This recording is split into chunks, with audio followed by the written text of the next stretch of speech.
On today's episode of Let's Talk FGO, we're not dead, okay? Everything is fine. Welcome to 2022. It's our first show of 2022.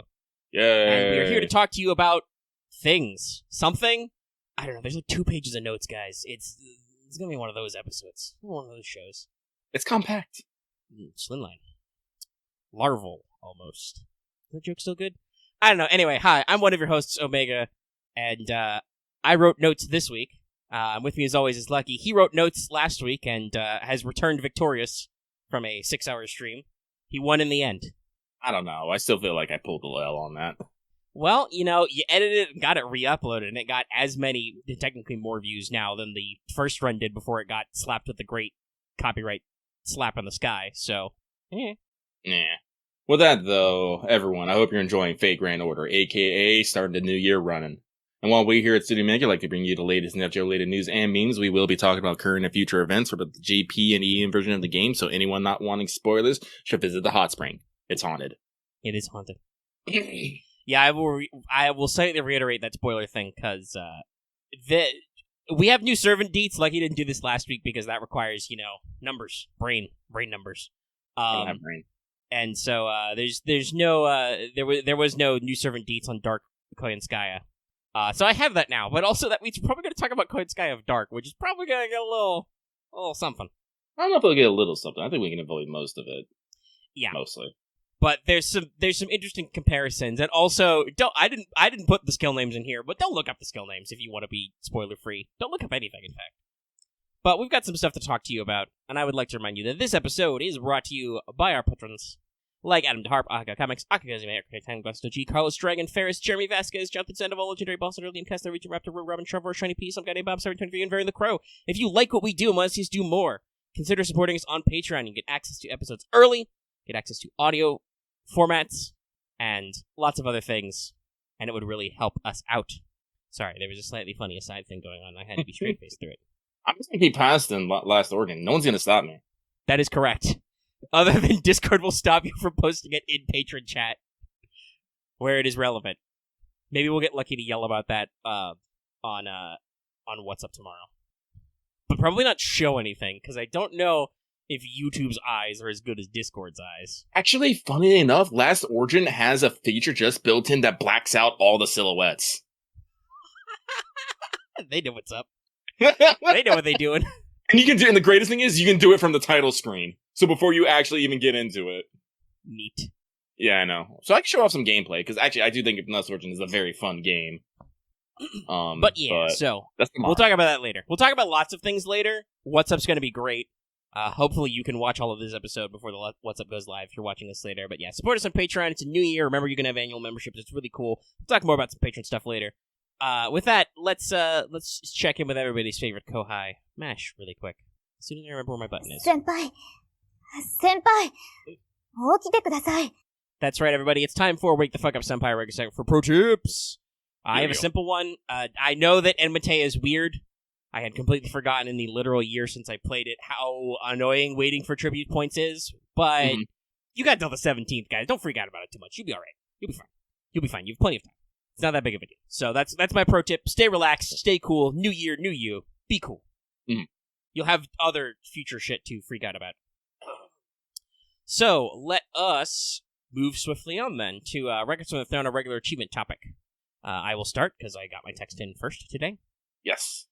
Which is, if you may not have noticed, because I was only there for, like, the last hour of the stream in text chat, or 2 hours, I should say, I think. Couple hours, somewhere in there. A non-zero number of hours, but it was at the end, it was only in text, so you may not have noticed this. I tweeted about it as well, but I did get Void Shiki from the GSSR, that's a win in this column. Still no Musashi. But still, a win. And I have already protected her smile. Thank you, free 5-star embers, and Mate. And that's the end of my good news story. Well, let's keep the good news train going a little bit more. So, on my GSSR, people probably saw it during this stream, but I pulled an Old Man of the Mountain. My number 4 pick. Which, I think I said this, I'm not, it's one of those, this is not what I wanted, but it's not nothing to be upset about. I do now have those sweet dulcet tones of Joji Nagata just at my fingertips now, which is a thing. Grand Gang! Mm-hmm. Yep. So, that's good. But I guess that, as also you probably saw on stream, threw down some money, did pull a Yang, immediately protected her smile, got her to 666. Have I mentioned how much her voice just kills me? I believe that was the thing when she came out a couple years ago. People were like, "Oh man, these voice lines, bruh." Bruh. As befitting a character, a historical personage known for renowned singing and music. Mm-hmm. It's great. Well, let's check in with Now the World's Evil, but damn close. Mm-hmm. Me first. Yeah, we all have these stories. So, New Year's banners, stuff happens. I rolled some stuff. I got an NP2 Lobo, and fuck all those rolling New Year's banners. And now I have no Saint Courts. I'm all out. I even got back up to 30. It wasn't Yang's day, so I was like, fuck it. It's a Benny and Matamo day. I'll see what... No. 4-star CE, 4-star CE, 4-star CE. These aren't even event CEs. The gotcha's just like, fuck you. They heard about Skip Gang, y'all. They're coming for me. Oh no. Scappa! But yeah, so, as usual, I don't think New Year's likes me very much. It's gonna be a big rip in Muramasa in a couple of years, but I'll try. Luckily the Tommo thing I'm gonna fucking fix soon. That's next month, I think. I think it's the 1 million downloads then. Yep. So, we're soon, motherfuckers. You will not keep this sass for me. But, yeah, so, we'll have to, I guess I have incentive to finally clean up my free quest before Valentine's. I'm gonna try as well. But on my end, so after pulling for Yang, I stopped rolling. I don't necessarily need NP2, but I wanted to throw down a bit for Summer BB because I would like to have more BB copies in my Caldea. It did not happen. It just did not. I did get another Altera, but I'm just so floor right now. I can't even be fussed to check what her MP is right now. It's probably like 3 or 4. It might even be 5. I know that. Maybe she will take the MP5 level 1 SSR crown. But all right, let's move on from all that. It's new year, new us. Our wallets aren't in danger yet. Yet. Well, and our wallets are less in danger. If you happen to miss the stream and haven't gone back and watched the re-upload, first of all, shame on you. But second of all, hey, pity system happens now, so nice. Your wallet is slightly less in danger. There's a hard cap to the wallet danger, we should say. Your wallet is still threatened, but now they're just going to gently milk your wallet rather than beat him up in the street. Get all that life-affirming money juice out. But yeah, let's check in. Did you finish your master missions? Master mission? Did you finish your master missions, Master Wayne? Can you tell I haven't done this in a couple of weeks? Everything's all out of sorts. I think I was more coherent when I did God of War earlier. I had to play video games with that. All right, master missions. Did you finish? You need to defeat 15 undead enemies, defeat 15 wild beast enemies, defeat 3 saber, archer, or assassin servants, defeat 3 lancer, rider, caster, or berserker servants. Still not entirely sure we did that wombo combo. Complete quests with a caster in your party 5 times, and complete quests with a saber in your party 5 times. So, on the one hand, do the event, but, because I've already completed like half of these, just barely for this, and I have points in all the others, so you can do this just doing Enmite. But also, you can probably accomplish this pretty quick by just going on Mr. Bones' Wild Ride in Fuyuki. Like, if you really need to complete that undead one in a pinch, just beat up skeletons. It's okay. You'll do fine. Thumbs up. Alright. My hands are vibrating. Had to clap myself to wake up. We have Skelegrams. Kind of. Bone-adjacent grams. I mean, there's a little bit of JP news. JP has announced Caldea Satellite Station Shizuoka campaign from the 6th until the 9th. Log in for 3 days in a row to get some golden apples. There's a social media campaign for 6 whole Saint Courts. There will be, of course, a stream on the 9th. The guests are Kana Ueda, Ayako Kawasumi, and Beryl Gut VA, Ishiya Haruki. And I am just personally gonna guesstimate, as the Case Files rerun has Case Files collab rerun has been announced as soon, and New Year's events are supposed to end on the 10th, and the stream happens on the 9th. The event will probably be announced on the stream. It'll fill our January slot, I think, in JP. Just guessing. That'll be nice. Predicting. Might see some lovely things. But also, you know, they are busting out Kana Ueda and Ayako Kawasumi, so who the fuck knows? We do usually get a new event at the front half of the year, but, you know, Case Files rerun can't go wrong with. I mean, personally, that's my hope, is to get the Faker character, hopefully as a pretender, because I had a long discussion with some people in community today about how FGO lumps classes. Yeah. And it has been about 6 months, and Oberon hasn't gotten another rate up, so, you could throw me a bone. FGO? Lasengle, as the new company is called, or will be called soon. I think it's technically still Delightworks. I don't know if I can actually get used to calling it Lasengle. Yeah, but we can't call it Delightworks because that's just fucking wrong now. But yeah, so speculate away. Also, JP FGO's Twitter hit over 1.9 million Twitter followers, so you get 10 Saint Quartz. Yay! Crazy. Yeah, it's pretty big. Hopefully we can get that kind of action. And I'm just wondering, do I want to save that for free talk, or do I want to mention the great big image collab? I mean, we're still in JP time. Somebody brought up earlier in Patreon chat I could mention my thoughts on some of the New Year's news in JP, since I wasn't on that stream for that part. Which is mostly just what you'd expect. PD system, goo, thumbs up. I mean, who knows if I am making more money in the future, and I may actually be open to considering, going for that extra mile when I know that if I just get a little bit further, we can go there. I was a little shooketh by Koyanskaya of Darkness, but I think it makes sense. We'll talk more about that later. The Lucky Bag summon is, as always, fucking bananas. They've divided it by Quick Arts Buster and then support NPs and multiple categories, so what the fuck? I don't even... Yeah. But, that's the thing. I think it's also wild you get a fucking grail for rolling GSSR. Making your own grails, what do they call it? Grail spinning? I thought it was grail casting. Grail casting, yeah. You cast the Holy Grail. That's also pretty cool. I appreciate. That's always been a thing about spending grails, right? Is even though they are fairly regular, they are technically a limited resource. Yeah. So, especially since you need even more of them now for the level 120 cap, it seems like a good idea. So, yeah, that's all pretty cool. The big one, obviously, though, is the image. I guess this is just a thing we do now. They present us with an image. So we have another blob of servants. This has been a fairly interesting discussion topic in our community, talking about how last year's turned out. It was obviously for the entire year. That last servant didn't get filled in until Taikobo in December, right? Mm-hmm. But it did also skip some things. There was no Halloween servants at all on there. There were no summers, obviously, and Guda Guda was entirely absent as well. So there were several technically seasonal or at least annual events that didn't get featured. Some of them were 4 stars, some of them were 5 stars. There were a couple welfares in there, I think. So it's not comprehensive. I think the way I pitched it before was it seems like it's just whatever 10 designs or so they have done by the time the year starts, right? Right. So obviously that means there will be more than these servants featured. I think the image is pretty interesting. I posted a fairly big version captured to our mod channel. I will repost it for patrons now, so y'all can look at this image and speculate with us. There appears to be some kind of large robot boy here. Sweet. Some kind of mecha lad. I have my prediction who that is, but I will not voice it. Yeah, we'll see what's up there. We have some spears in here. Somebody might have an umbrella.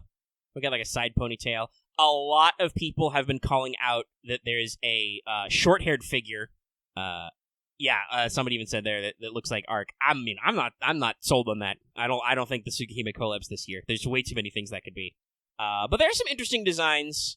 We've got some like I said, lots of spears or staffs in the background, and there's this one character wearing a conical hat that's got a lot of extra detail. But they're all silhouettes, so it'll probably start to take shape as we go through the year, and we'll see whatever the first event is, because they haven't announced it.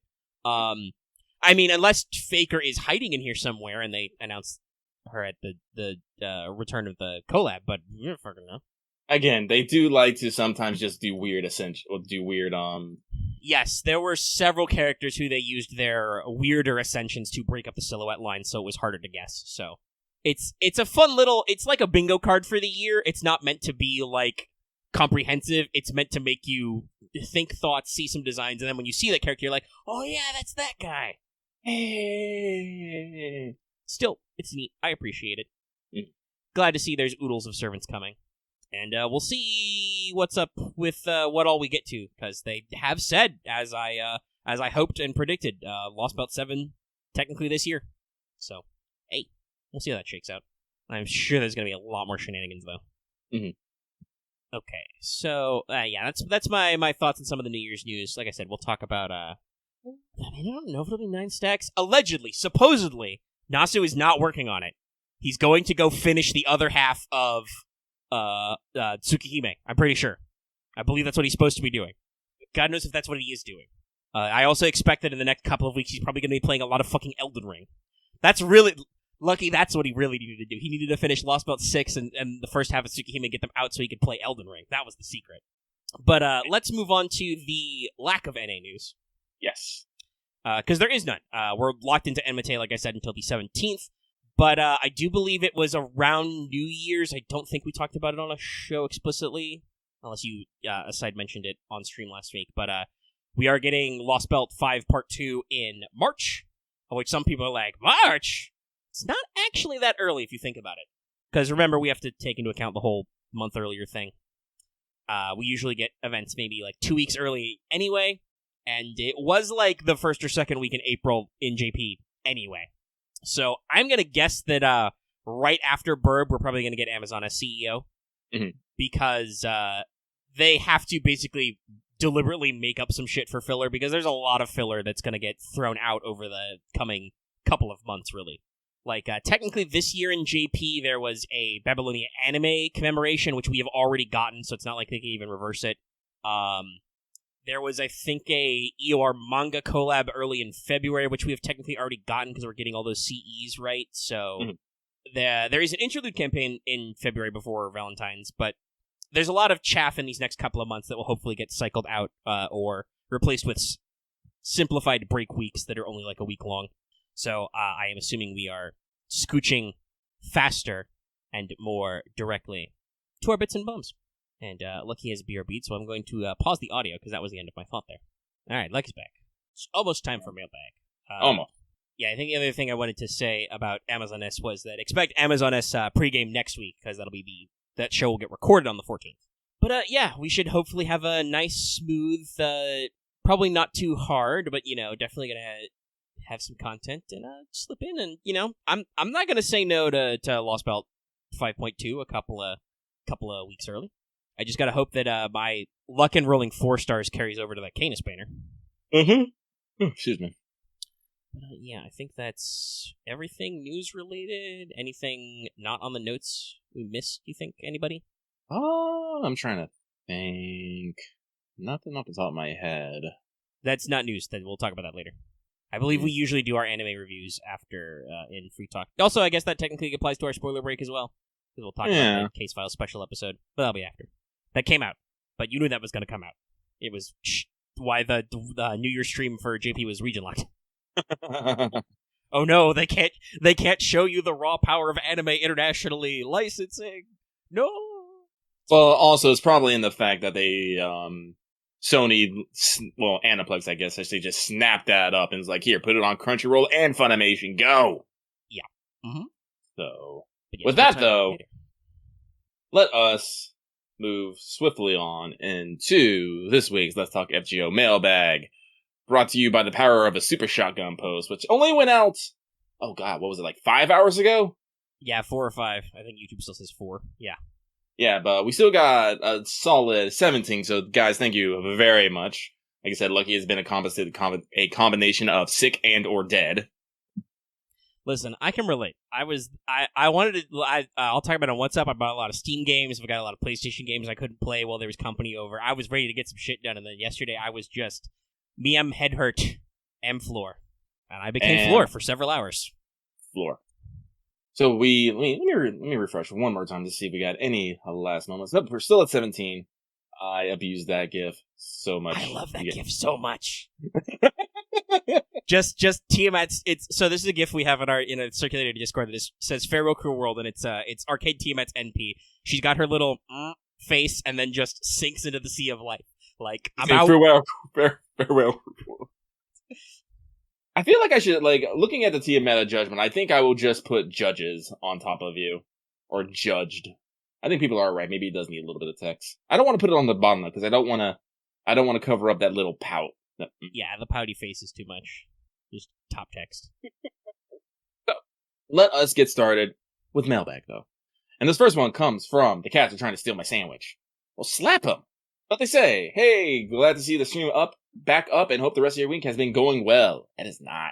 And harem anime, is it common for the protagonist to awaken with each of the limbs occupied? When you wake up in your Chaldea, who is attached to your limbs? I'm currently laughing while thinking about how the Tamamos organize themselves. Listen, there's more than two Tommies in the room. There's fighting happening. As, yeah, I'm about to say the same thing. Like, the problem with me is that I'm pretty sure all of the Rin faces have complicated histories, and Rin herself has self-esteem issues. So I'm pretty sure there's no limbs. There's just fight. There's only fight. Just straight up class warfare. So in that vein, I necessarily don't really want to ask. Excuse me. Answer this question. Like, honestly, if two of your waifu / husbandos are meeting in your room to get a piece of your action, I don't think any of them are keen on sharing any of them. So we're gonna move on with that though. The next one comes from Master constantly forgetting that Tamo's MP should go at the end of the chain, not the beginning. This is correct. Yeah, otherwise you're just wasting that free charge. Mm-hmm. And say hello, Lucky Omega. Your segment on the lore Melty Blood the other week got me thinking, do we have enough information on Sion's abilities to know if it's possible for one of her parallel minds to go rogue? I ask because the details of the Dososar's methods and motivation seems to fit the qualifications to manifest as a beast, potentially apocalyptic accents, taking out a twist of affection for humanity. Maybe that's who Goetia Fake Roman was talking about in Atlantis. I know she wasn't on the ship, but Nemo was, and it's technically her servant, not ours. Wondering if we're looking at another Kiara situation where some portion of Sion's mind is linked to an alternate world version of herself. We still haven't seen a peep about Beast 5, even though 6 has been referenced several times and made an early appearance in Arcade, and 7 is referenced as something already active somewhere by Gilgamesh and Solomon. Also correct. That is true. Beast 5 is the eternally unloved beast. Nobody wants to write lore about it. Nasu's gonna, destroy us somehow, somewhere. Yeah, I don't know. I don't think we know enough about the parallel mind process in that context, because obviously Dust of Osiris is strong enough to be a fighting game end boss, so it's kind of a big deal, usually. That is certainly, I would say, the same tier as, Kiara, right? Because Kiara's originally... I'm still laughing about Sion's quip about, you never know when a fighting game situation will appear. I'm just like, God damn it. Yeah. I know what's up. And I do know that her basically partitioned brain can be used to run other things. I discussed how she puts her best friend, definitely not super gay or anything, in 2 out of her 5 partitions or whatever. Or 3 out of 7. I don't know. It was a slightly awkward fraction. But I don't think we have any clear information on there. That would certainly be a less dumb and obvious twist than several of her others. Sion doesn't even know she was working against us. It's one of her side brains. But yeah, I don't know if we know enough detail about that in a I know. Like I said, context. Things are happening over in JP right now, but I have zero context on. I just know shit's fucked. Stuff is still weird. So hang on to that thought. If you follow JP, keep an eye on that. I have a feeling shit's getting real. We're in the third act structure. Well, I mean, yeah, they just straight up said that Lost Boat 7 is this year, so yeah, it's gonna be fucking something. So with that, though, we shall move on. This next one comes from a master amazing Benny Emma by planning and cooking a full 5-course meal with the Calculated Kitchen Club. So basically, you're going to be the cheerleader while everyone else cooks. That'd be me. I can cook. I can't cook that good. Shit. They say, hey, Lucky Omega, hope things are good with you. Just breezing through Inmate with my MLOCEs from this year and last year. My question this week is this. Given his lore and prowess with a bow, do you think Hercules will qualify for Grand Archer? I think he'd be pretty evenly matched with Orion in that regard. Be safe and happy. May your gacha rolls be blessed. I don't know. I feel like Herc, especially Fate Herc, too, is incredibly overblown. Mythological Herc is a cool strong boy, but he's not anime. You will find a shockingly low amount of anime in Greek mythology traditionally. Very few ancient Greek laser beams, but there are some. But I think the question is, because we still don't really know how they pick there. I know that if Herc has access to his labors and not God Hand, he has a lot of weird noble phantasm powers, because he has basically the 12 labors. That may be quirky enough for him to qualify as a grand. I certainly think, like I said, he's famous enough, but I don't know if he has the special qualification. as most Grands seem to have special abilities related to being able to defeat enemies who are, normally completely immortal and bulletproof to such things. And listen, I have lots of thoughts and feelings about Orion that I cannot talk about for like 2 years. Layers, guys, layers. I would like to remind everybody that somebody brought up that Miss Crane is mentioned in Enmity like 2 years before she comes out, or 3 actually, I think, ish. 2.5? I don't know. Long fucking time, guys, so watch out. Literally flew out in the moonlight. My work here is done. My people need me. Lit. Yeah. Not to mention that, constantly characters are mentioned by those things that come back and forth. So, yeah, it's just a lot of, we've talked about this, there's a lot of Hail Marys in FGO lore, but yeah, my opinion is I think he could qualify, probably, but there's enough wiggle room in how Grands work that I don't want to commit. Because that's one of those things where, like, Nasu, like, shows up behind me and is like, no, actually, Heracles could never be Grand Archer because of blah, blah, blah. And I'm like, all right, Mushroom, you make the rules, okay? Don't sass me about it. Honestly, personally, I don't think Archer Heracles would kind of qualify. Because, here's the thing. Herc, overall, does many, many things with many, many different ways. I think Grands usually have to do one thing. Only one thing, but do it really, really, really good. Like, true. I don't think you could ever say that Orion is anything but Archer, for instance. Old Man of Mountain cannot be anything but assassin, right? Yeah. They really embody their class. No, and like we have like some casters have a little bit of wiggle room, but usually they still have to have the super specific condition of clairvoyance. Yes. You know, have that exceptional clairvoyance level. So, Herc, I don't think I'm going to, because, like I said, like, a lot of his labors were literally him just going around killing things. Fucking boars. Was it a boar, a lion, the Hydra?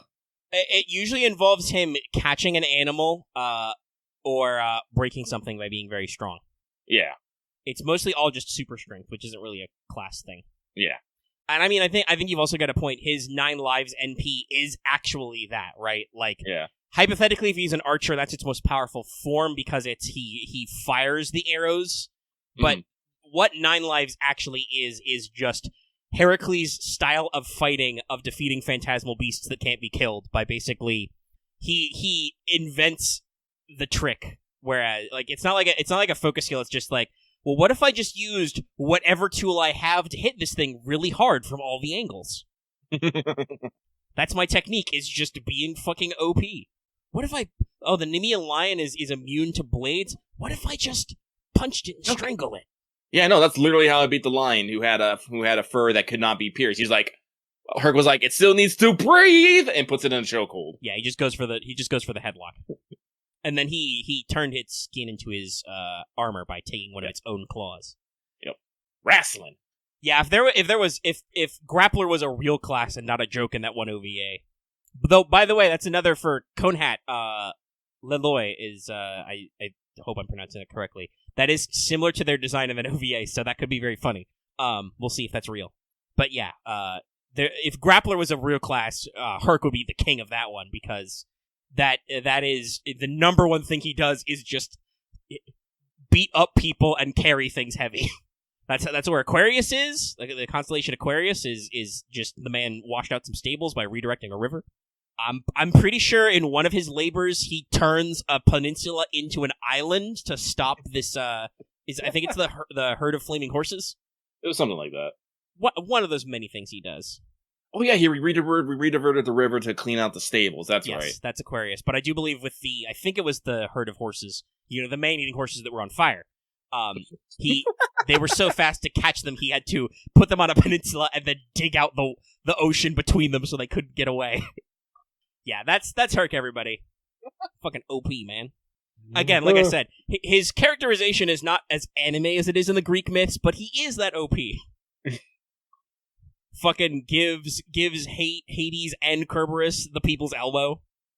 Because his cousin the king is like, yo dog, I want a Kerberos. Herc's like, okay. Hey, Hades, can I borrow your dog? What? No. Too late, go for the elbow! Flying slam! And then when he brings up Kerberos, his cousin is like, oh my god, what the fuck, you actually did it? Get that out of here. I don't want to be on Hades' bad side, man. By the way, you don't.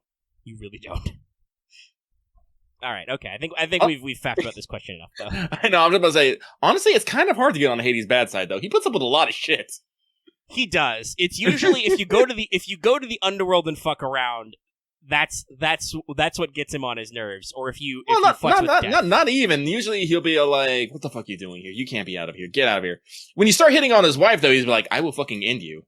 Yeah. And if you fuck with the mechanics of death, like if you ever thump Thanatos over the head and throw him in a closet, then he's like, "Oh my god, I can't believe you made my. Do you know how hard my job is, dude? Don't you?" Well, yeah, Persephone's also... We don't get a lot of that in the fragments we have, but there was the whole, like, Prosperina Dread Queen thing. There's some weird etymology in, deepest, darkest Arcadia. It's sick. Anyway, but... With that, though... Oh, let me adjust my mic here a little bit. It was a little low. Alright. So, I think we will move on from that. So this next one comes from Bunny Girl vs. Benny in my cooking class. Will she survive? Probably not. Good afternoon or evening. I got a question for this week. As Benny's event is happening, what servants, besides the Kaldea's cook team, Emiya, Kat, and Boudica, could make it past Benny's hellish cook course? I think we asked last year, but with all new servants, I was just wondering who could make it with all the new servants. May Benny bless your rolls, Dechi. Is there anybody really new come out who qualifies for Team Cook? I don't know. Well, Raiko is on cook, but Raiko also just kills demons, and particularly Oni, so I don't know if Raiko could hack it. I don't think Raiko ever shows up this event. No. I think Bargus is a good one. Yeah, Bargus. She does a little cooking and eating, and, she can get enormously huge. Mm-hmm, mm-hmm. Morgan doesn't even bother. I have servants for that. Shut up. I mean, I know she's a pen pal. I wonder if Miss Crane could, because on the one hand, she's a crane, but also she's good with her hands, but she's more of a weaver. Kind of her thing. She can probably get through, like, the basic course. I suspect that Kichi Hogan is probably like Ushiwaka and is just like, dude, I'm a crow. I don't give a shit. I drink. Sake. I wonder if I should check if they have any dialogue. I wonder if Kichi Hogan and Benny and get along. What's the bird crew like? Do they hang out? I'm gonna put Europa in the same category as Iridesville. This is actually a very bad cook. I mean, yeah, she's a princess who got kidnapped by a bull. I don't know if she would know how to cook. Let's see here. Oh, Yatagarasu. Does it kind of have that? Does it kind of have like the parallel design? There could be two claws on his back. We'll see. We'll see. He also looks like he's just a giant robot man, so I don't know. I mean, I'm down for more giant robot servants, whatever happens, but still. Mm-hmm. So, I'm trying to think. Well, yes, Santa Martha is literally prepping for a party, but that's cheating. Hacks. I do not trust either Koyanskaya to cook me a meal. Well, Koyanskaya knows how to cook. Remember how she made the most irresistible cake and then poisoned it? True, that's why I don't trust her to cook. I know what's up. Also, I suspect that Koyanskaya of Dark is the kind of servant who just, like, brings you a dead rat. Like a cat, even though she's a fox. Koyanskaya is a lot of things. She has 6 of Dark. She has, like, 6 sets of ears. I mean, 3 sets of ears. It's true, though I will point out, this is not a spoiler, but it's funny because of Light's first skill is Innovator Bunny, of Dark's first skill is Dominator Fox. So it's like, there you go, there's your fox. Found it. It's very silly. I think it has actually been clarified that the Koyanskayas are literally not Vig, and technically are not Tamamo, but they are like 20% Tamamo. They are Tamamo faces, and Koyanskaya deliberately modeled herself after Tamamo, and I assume that's why she called herself Vich in like the prologue. But yes, technically neither of them is actually Tamamo Vich, but they're close. I do need to. I can't wait to admit because. From what I heard, I think like Tamamo was just like, all right, these are my daughters now, and we're just like, what? I think Tamamo's line for Koyanskaya of Dark is something like, "Is that me from another world?" Like, she does the Tamamo overdramatic thing. Great, but let's see here. Sure. So I'm trying to run through my mental servant list here, and trying to think of who actually maybe good at cooking. Okino might be able to do it. Yeah, probably wouldn't be amazing at it, but I mean, if you can follow the dance, if you can memorize dance steps, you can memorize a recipe. Yeah, and she has her giant puppet robot buddy to survive the hell's part of the kitchen. But yeah. Nah, I got nothing else. So let's move on. Let's not overdwell on this. So Thank you very much. We move on. This next one comes from he who spent 1K for comma before, but only got her 1/6 chance from the GSSR banner. Oh, you're quite fortunate. It do be like that sometimes. Yeah. It's slightly spoilery, so I'm going to omit this last bit. Yeah. Question: the end is near for the story of FGO Part 2. What are you guys hoping for the outcome of the story? Here is a relative term. 2022 is a large strike zone. Also, probably not the end. The end. Me personally, I would like, the big bad to be revealed, but then, oh no, there's a bigger, badder bad. And this is something I was actually thinking about at one point, and at that point you have to basically unleash your own grand order spell to summon, basically the enemy is something that humanity cannot overcome, so you have to summon something, summon something beyond humanity, so you have to use basically a grand order spell to summon the 7 beasts and overcome them all and reach the next point of humanity. Because that was the interesting thing about, they mentioned, Gil actually mentions this back in Babylonia. When humanity overcomes the 7th beast, they'll reach the next stage. Yeah. Well, which I'm pretty sure we're getting close to. Yeah. But thinking about it, the only part of humanity overcoming beast is the master. Really. Yeah, it's because we keep running into our beasts in weird situations. Yeah, so... Like, technically, for some of these, like, the rest of Chaldea's support staff were there when we overcame Beasts 2 and 1, technically. There were some living humans who were around when we overcame Beast 2 in the past, but given our tendency for Beast characters to fork off and become playable, or at least stick around, Hypho, yeah, it's definitely a little interesting. Yeah, so, I would definitely like that. Personally, because I'm a huge fan of the, I liked in Solomon how, fucking all the lights in heavens are my fucking friends. Yeah. Right now, but I don't necessarily want a repeat of that, so I think I would much rather prefer, instead of, at the end of days, instead of looking to the light, you look to the darkness and whatnot. But I've always been a sucker for those kind of things, personally. But I do just at one point want the master to pull off a fucking Modaime and just pull off some sort of grand bullshit spell somehow, some way. Yeah, just shoot your own noble phantasm. I do believe around when 5.5 came out, they said they were about halfway done. But that was all of Lost Belt 6 and Tunguska ago. So I don't know. So we still have whatever 6.5 is, and I'm pretty sure we're gonna have it. And there's gonna be another, on the one hand, I think that Tunguska was obviously written to kind of be like a weird sequel to a callback to Solomon, right? I'm pretty sure we're gonna get our Untying Temple Solomon. Yeah. So yeah, there's several steps to go through. That's also not counting for how long 7 is. Remember, 5 was delivered in 2 parts, and 2 maps, we should say. 6 was all 1 map, but it was so fucking long they had to break it into multiple parts. We don't know how huge 7 will be, because I think there's even I won't answer it now, but I believe there's a question later asking about what we think or what we know about Lost Belt 7, because it is technically South America is a fairly large place. It's a fairly robust continent. Mm-hmm. So we don't know a lot of details. We'll have to see.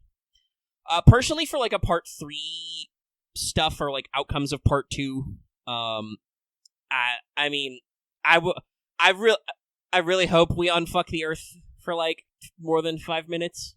I get why we have to keep blowing up the Earth, but I would like it to be unfuckled for a decent amount of time. I would honestly wouldn't mind having to deal with more mage clock tower politics. Yeah, and whatnot. I think now that we've kind of firmly established the concept of singularities, lost belts, virtual singularities, and other stuff, I would love to see something a little bit more like that, right? Where we get a little more involved, because technically Gordolf does that a lot. And even arguably some of the times that happened with the cryptor characters, but as we've seen from this special episode they just did with case files, there's a lot of other levels that could go there, and it would be very interesting to see where this ends up I wonder, for instance, if that thing Gordolf said might be foreshadowing. Oh yeah, if we defeat all 7 beasts, do we get a ceiling designation because they have to figure out what the fuck is our problem? Because there's no way we should be able to defeat all 7 beasts, but I'm pretty sure we're gonna do something like that. It's like, oh no, it was just luck and it was just luck and coincidences, and people are just in the mage world was like, that's fucking bullshit. We need to study them. I mean, you can get it reversed, so we'll see. So there's a lot of interesting things. I also think it would be so good. Like I said, I think that singularities singularities are, because we still do them occasionally, are an interesting concept. Not all of them were done well, right? Not all of them were very interesting, singular points of history or whatever. Lost Belts do the alt history a lot better, but by their very nature, they're kind of literally a Lost Belt can't exist without it being really fucking shitty in some form, right? Oh yeah, you gotta have to get pruned for root. Yeah, so that inherently one, I think it's good for the rating because that means that it's harder for the you sympathize with the people in them, but it's hard for us to say all the time that these worlds are objectively better because there's always a little something where you're like, this is a little fucked up. If we're continuing the trend, what I think I would like, because part 1 is we had to go back to the past to, maintain it. Here, we're basically destroying presents. Yes. The tree stretches the Lost Belt to the present of our year, so it can become a new history. If we're following that trend, part 3, we have to repel futures. Yeah, I would like to see us do kind of what we're supposed to and do more time cop shit. Yeah. Basically, something from the future is, trying to encroach upon the present world, and we have to go to... You know what they should... Lucky, you know what they should do? Bring back Velber. Oh. It's basically what Archimedes was doing, right? He's sliding up and down the timeline to dodge the quantum time lock so he can make the future he wants to happen. That'd be good. I think that would be... If, we had to deal with people like that, right? People sliding through timelines, other people who can access ray shifting, that would be... Oh, actually, no, I think that'd probably be best, because then they can cause little localized incidences without destroying the entire world. So, yes. And that could actually really open up, because this is the thing again. I love our cast, I really do. I kind of I miss the social thing. I want to have that problem of we have to go through the bureaucracy. This was kind of interesting when we were talking about in Epic of Remnant. Epic of Remnant was a really interesting lull year. Yeah. And I wonder if we'll get something like that again. I don't know. Will we jump straight to... Because we're effectively getting those kinds of stories in the Lost Belt era already, right? That's Lost Belt 5.5. That's arguably what Tunguska is, right? Is we're dealing with the spin-off bullshit from our main quest. A lot of it will probably depend on what the finale is. Like I said, I just want us to fix the Earth for more than 5 minutes. I don't know. Will they promote us? They'll have to give you a new little symbol to indicate you completed it, right? So I don't know what they'll do, but clearly clearly someone's gonna graph some fucking magic circuits on you so you can actually do something. Just don't. Let's unfuck the planet a little bit. Let's see how things are. And I think I've talked about this before. I think what's gonna happen is we're gonna have to, because the Earth is incinerated unless we punch the alien god and they're like, okay, your humanity was fine. I will unbreak things. You've proven your right to exist. I'll reverse the flow or whatever. We have to shoot ourselves back into the past and defeat the alien god while we were asleep, right? Yeah. Also, not that you should necessarily use time travel to fix problems like this, but this would be a great way for us to get back some of those crypto characters who may have died before they did all the things they could do, like Ophelia. I mean, I think that's another. Why are all the girl cryptors dead? I do think that is another way to potentially solve all this problem, is just to go back to the Fuyuki Holy Grail War and Will it before it's and it was all a dream. I mean, there are some images in part 2 about Fuyuki. That would be an interesting loop back, as we literally have to go back to Fuyuki, the zeroths, the original singularity, and do it different to unbreak the timeline. So things don't get weird. But we'll see. There's probably a lot of twists and turns and stuff. That's just my like, I know Nasu has talked about how it's going to be one of those, like, you're going to be, like, emotionally exhausted. But I was already going to be emotionally exhausted, my dude. Yeah. So, like, I don't know what the loop back is, but I want to feel like, you know, all this fucking bullshit we did accomplished something. You know? We are going to have to murder, like, probably more than 7 timelines. I think there was a tree in 5.5. I don't know how that got there. I don't want to know, but I think there was a tree. So, like, we had to stab multiple timelines in the back to get here. That's got to be worth something, my dude. Like, even if I, like, have to, like, as the master, we have to, like, lock ourselves out of the time stream or whatever, we get all fucking, not slider, quantum leap. We get unstuck in time, right? Like, whatever, dude. Just, please, fix the fucking Earth for once, FGO. Now, so I know you love fucking over the Earth, but can we please stop for a little bit? All right, but yeah, that's a lot of high-level thoughts and speculation. I'm sure we'll be fucking emotionally destroyed no matter what. I think by the way, also the only other thing I think is, you know how like we physically travel the shadow border, right? You know, and that becomes a submarine. Well, what if it becomes a spaceship? Just go full blown sci-fi. Go to the Servant universe.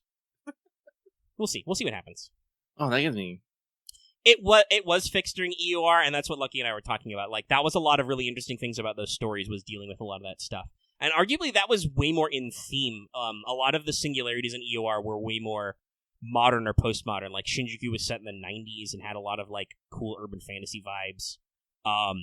Literally, the plot of Agartha was that it was, like, it was all that, you know, fairy tale bullshit in, like, the year 2000, right? That was Fennec's and Scheherazad's plan, was to destroy the Mystics by revealing them to everybody on national TV, basically.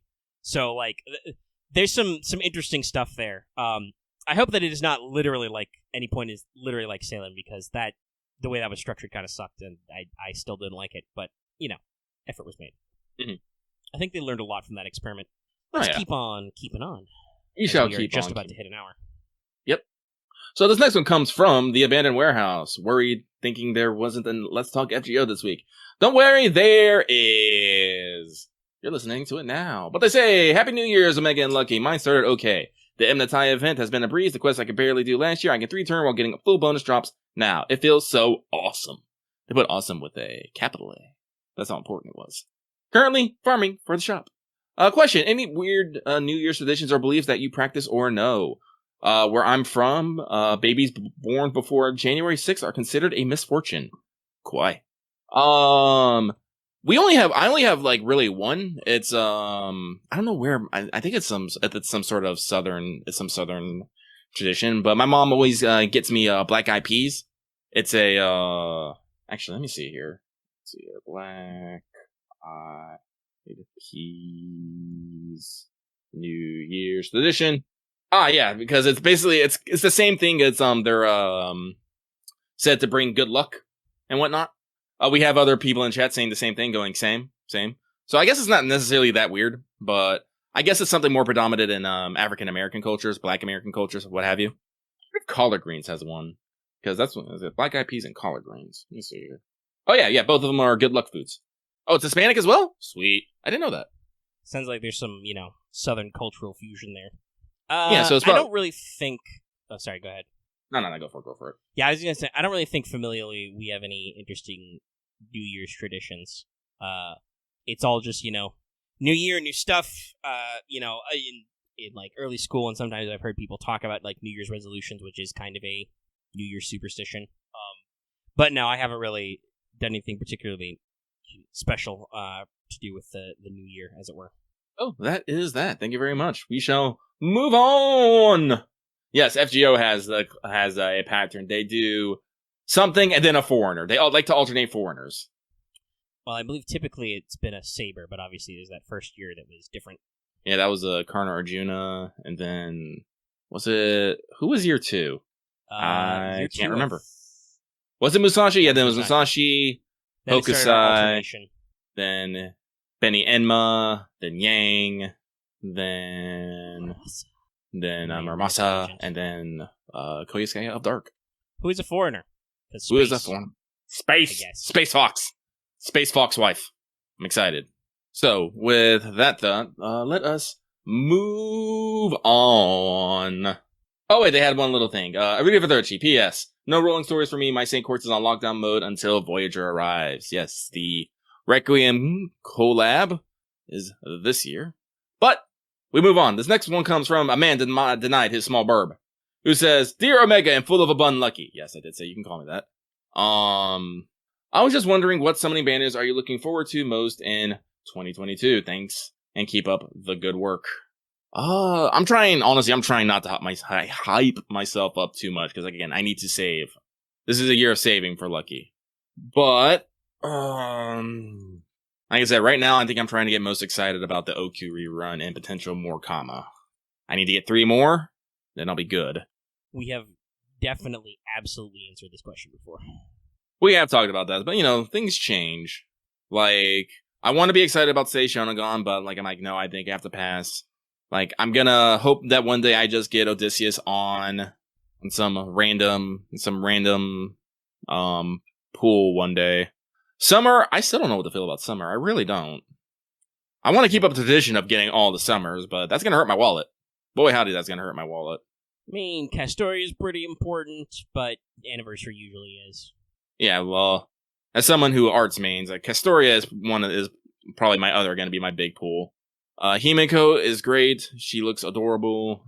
But again, but also, listen, these GSSRs, they get better all the times. Yeah. You can find limited units.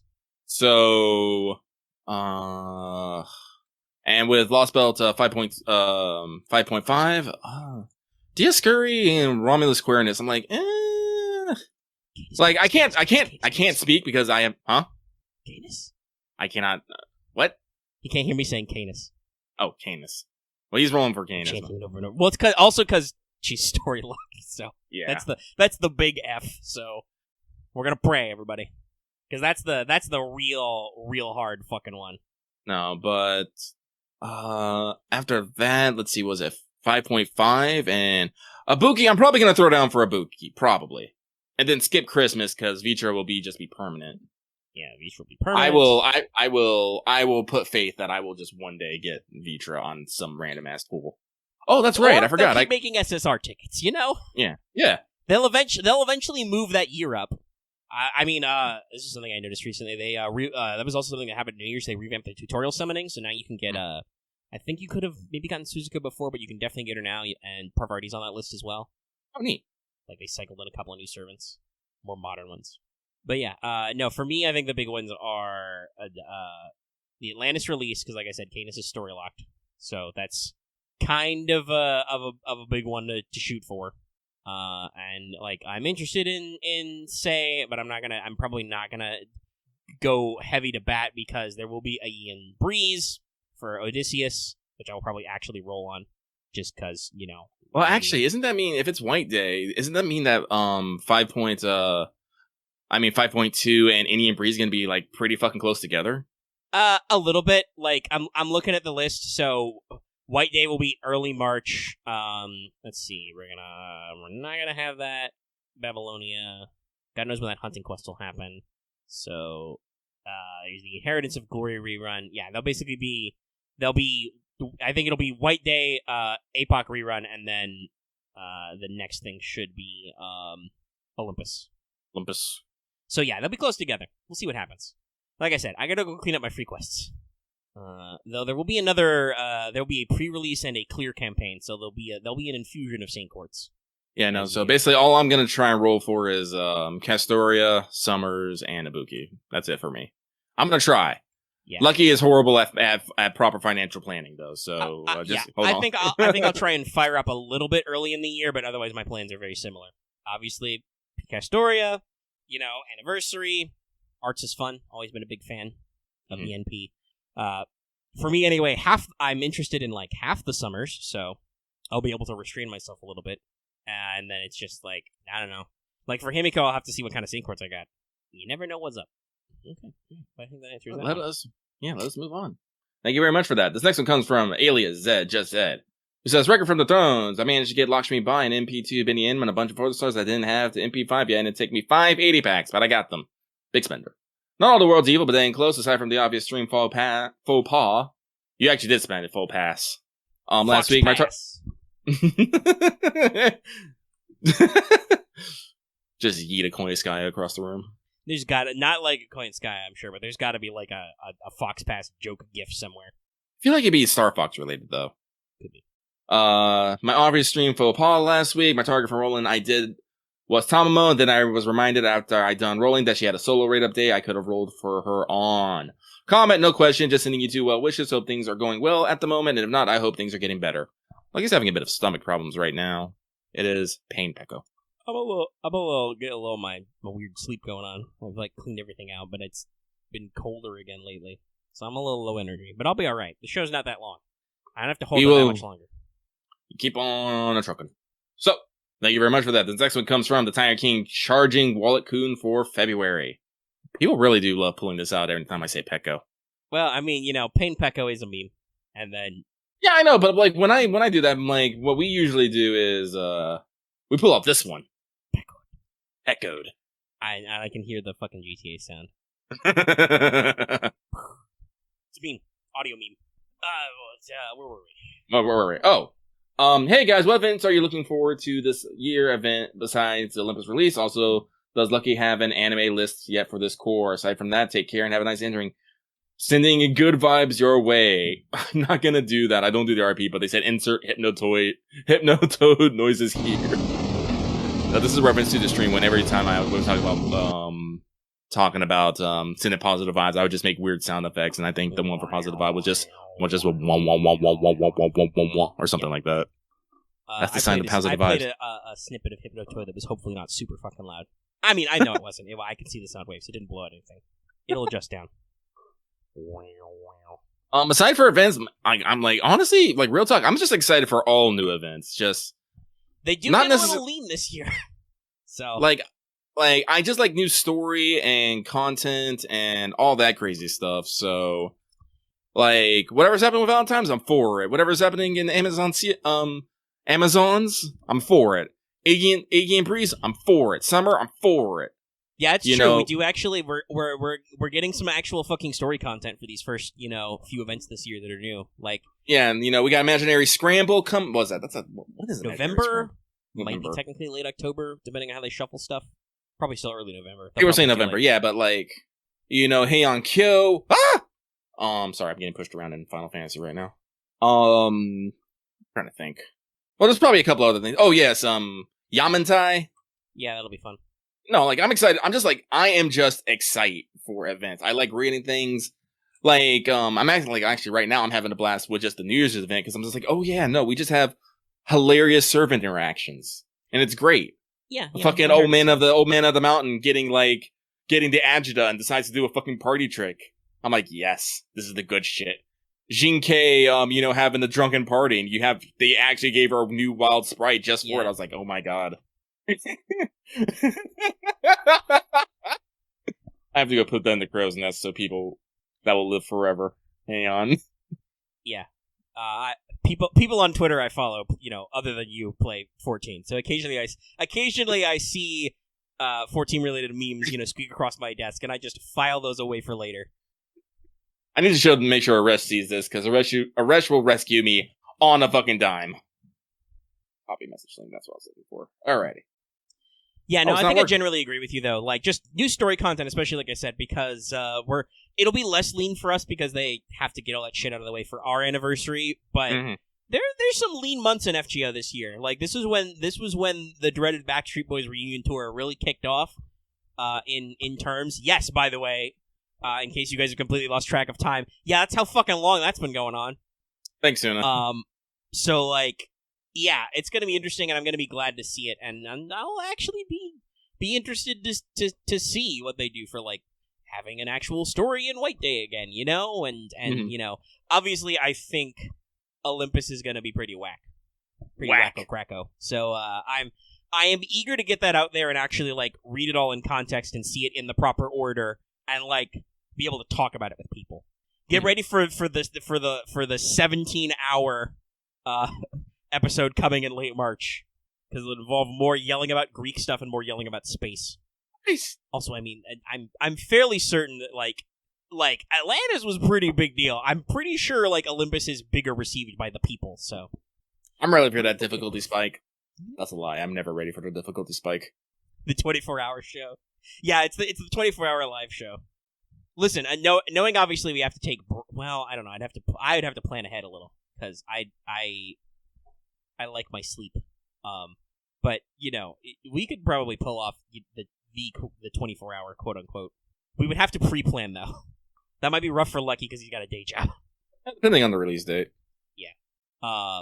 I also don't know if it would take us 24 straight. Like if we were doing nothing but running it through, I don't know if it would take us 24 straight hours to do Olympus.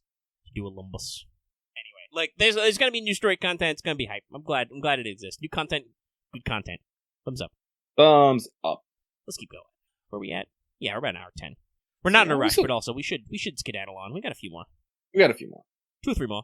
All right, so this next one comes from Agent 418, who says, "Hello, Lucky Omega. Someone who's farming shells to pass the time until the CQ. How goes your farming? Guys, kind of horribly. I'm trying to play fucking Azure Lane, Blue Archive, hacking Destiny Child. I have too many gacha games. Luckily, a lot of them are just auto go. I'm doing okay. I'm a little behind in my points, but I'm fine. I am too, but well, other than the fact that I forgot that this thing is like, yo, everybody's a bonus servant, and I'm like, well, that doesn't help me, FGO. I really wish they wouldn't do that. If everyone's a bonus servant, then no one's a bonus servant. Yeah, but anyway, it's just I've got a lot of CE, so I'm just like, how much fucking wood bonus can I get? Oh, that many? All right, let's go. Free wood for sheep. Sheep. With your katana. Yeah, it's a big deal. All right. The axe is like, note what you just said there. Note and see if you can spot what's wrong. I don't know. I think Axe is speaking from experience because I know there are several of our lunatics in gacha games who actually try to run like 4 of these things. Yes. Utter mad lads. We have so many people who try everything new. I still see some people, I spot certain groups of people in a gaming VC and I'm like, oh, it's the Genshin gang. They're doing Genshin right now. Oh, they're Genshin. Ah, yeah, those servants I totally have, Caesar. Yeah. Of course he gets a bonus. He's a new servant. It's a thing. That's I will say, as annoying as this whole the point system still is, I am actually glad that they integrated in both last year's New Year stuff and New Year's stuff. So I'm pretty sure somebody posted a new infographic somewhere. If not, just go to Let's Talk FGO and shout out, "Hey, yo, can I get an infographic?" And 5 people will try and post it. We have a really helpful community. On the ball. Cocked and ready to rock. Everybody in chat is either complaining / bragging about how many gacha games they're playing. Let's move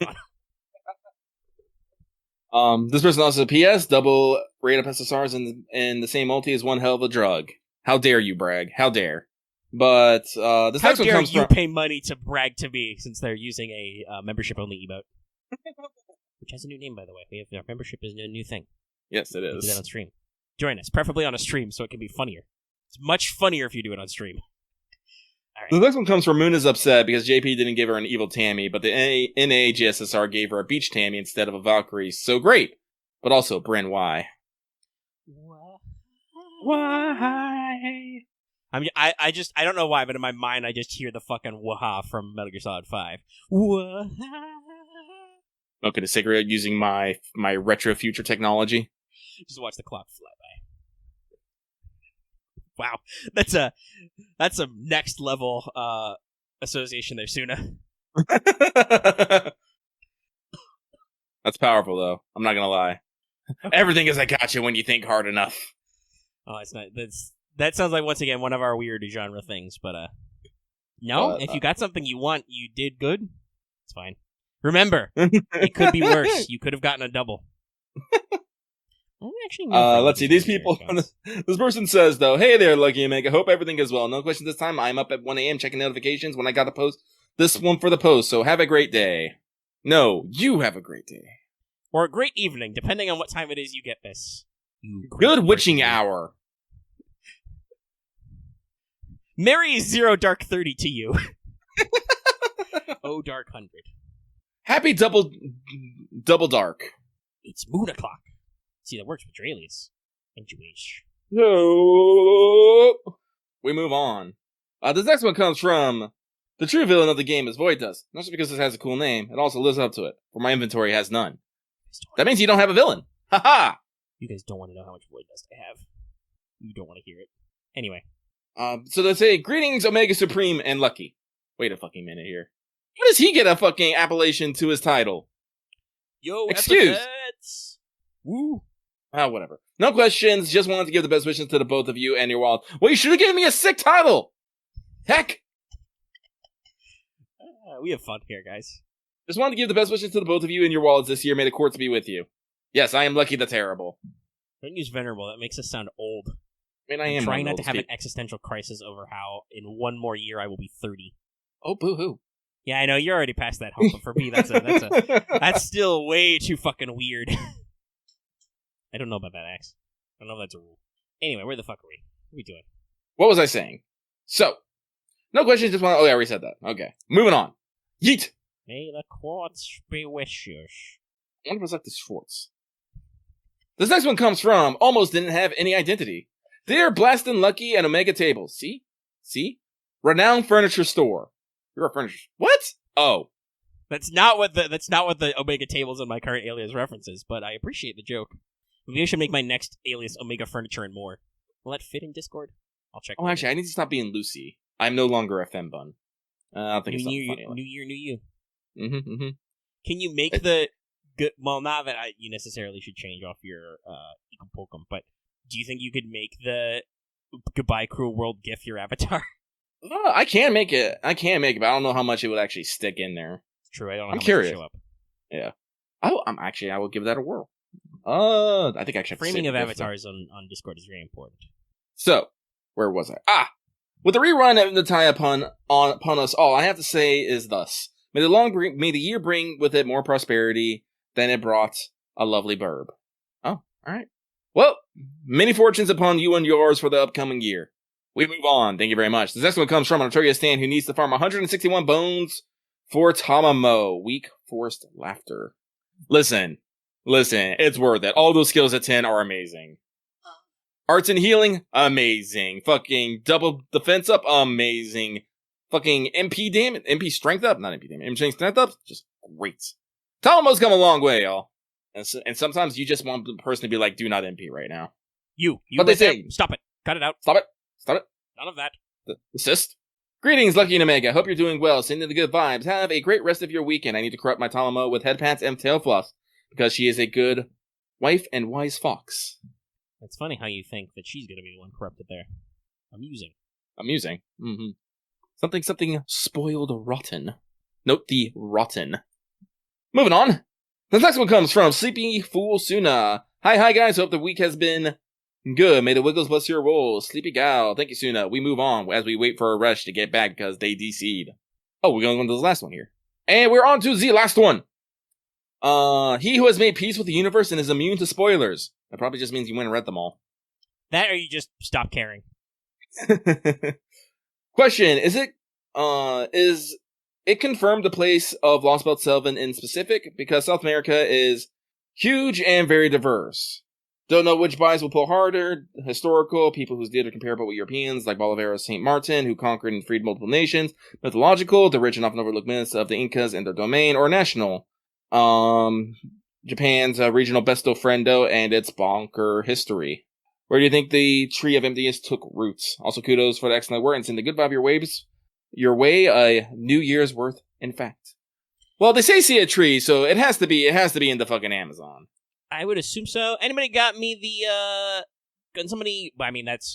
that could be most of South America. It's other than once you get to there's a specific name for the region around the south of Brazil and including like Argentina. That's all like plain land.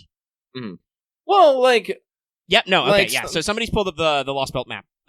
So yeah. No. 7 is the top half, which is all rainforest. So yeah, that's. I mean, the dead center is somewhere in the middle of the Amazon. I'm pretty sure. Like it has to be like. I'm pretty sure they're gonna be pulling out a lot of the Incan.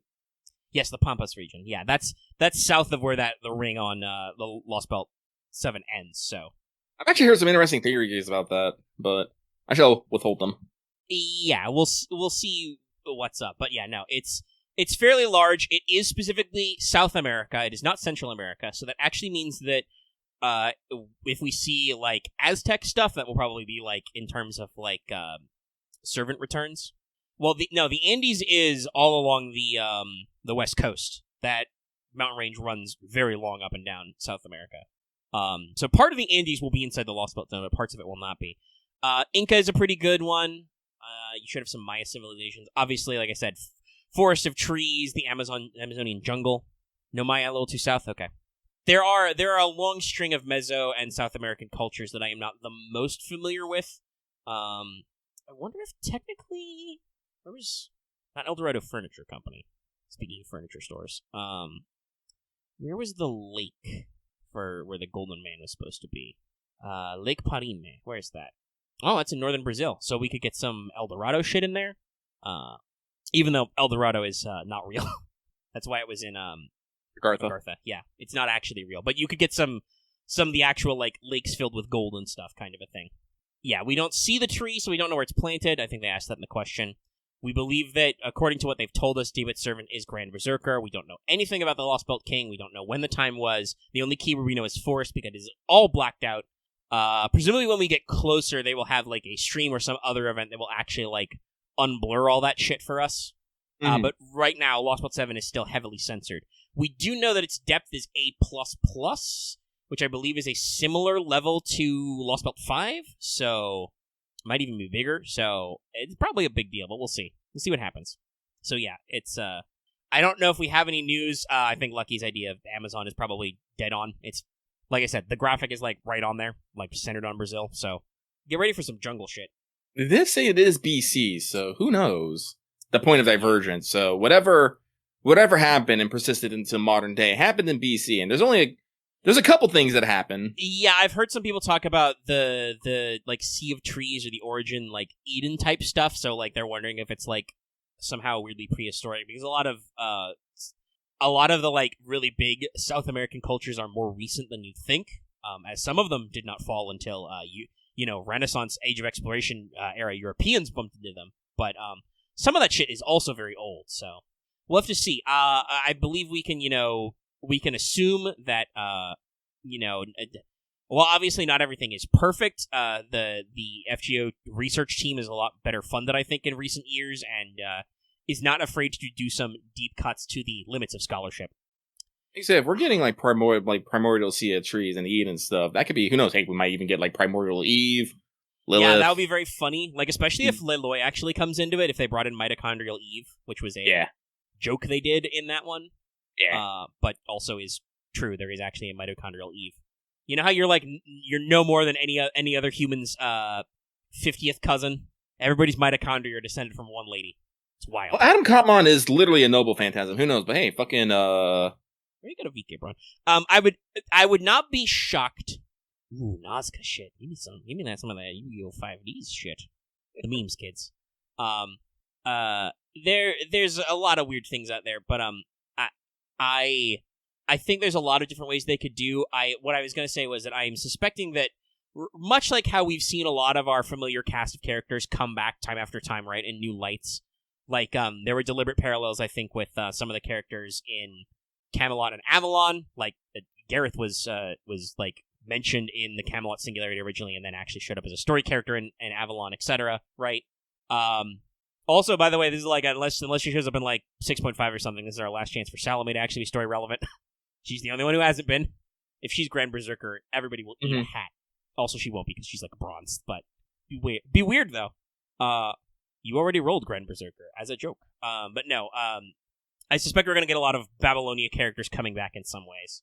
Like, obviously there was that whole big thing with Noah being specifically summoned in Arcade's version of Babylonia, but, you know, if we're talking about ancient biblical history, we could get some similar characters in there.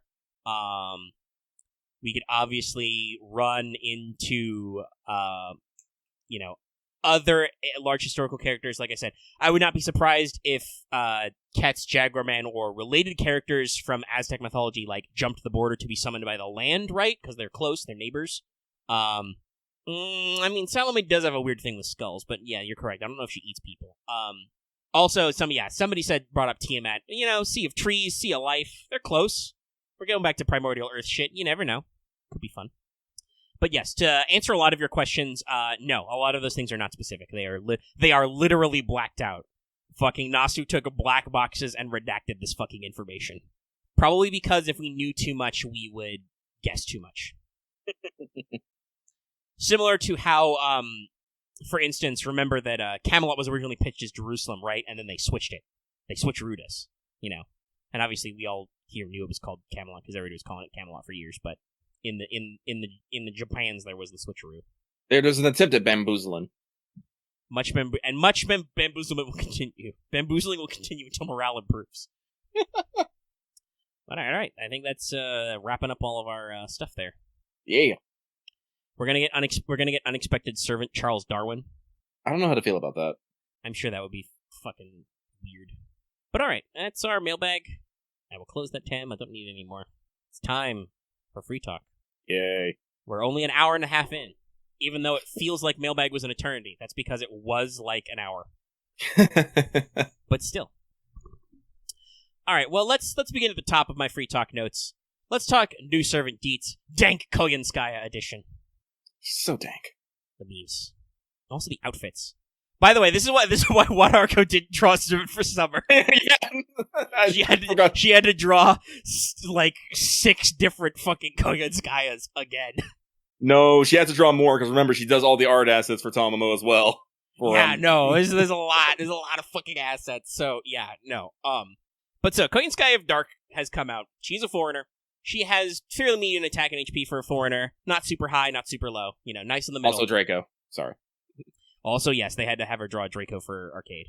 So, she's a busy woman. Koyanchihuaha of Dark has quick arts, buster deck, median hit counts, and fairly average NP gainer as a result. Maybe even a little high. I believe it's 0.67. So, decent levels. Her NP is, who could have guessed, AoE Buster, which raises her attack by 20% for 1 turn first. Stop me if you've heard this before. And now don't stop me because this shit's all new. This removes all enemies' offensive buffs when it lands, and it reduces the target's buster resistance by 20% for 3 turns after it lands. And also, it does bonus trait damage to Earth-type enemies. And it's called Tunguska Drive. I wonder why. What could possibly be happening in this NP?